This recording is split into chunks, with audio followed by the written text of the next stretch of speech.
रामचंद्र की जय। पाए हन जिनगी चार दिनिया,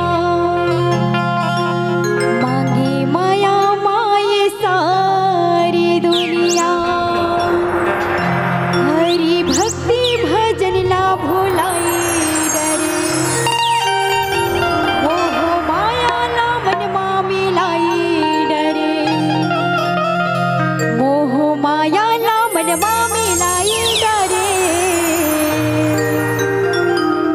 सिया राम बोल, हरि नाम बोल, ताली बजा के जयकारा संग धीरे धीरे बोल।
सभी से निवेदन है दोनों हाथ ऊपर करके ताली के साथ, भैया मन से दीदी मन से सबसे निवेदन है दोनों हाथ ऊपर करके ताली बजाना है और कहना है का सिया राम बोल, हरि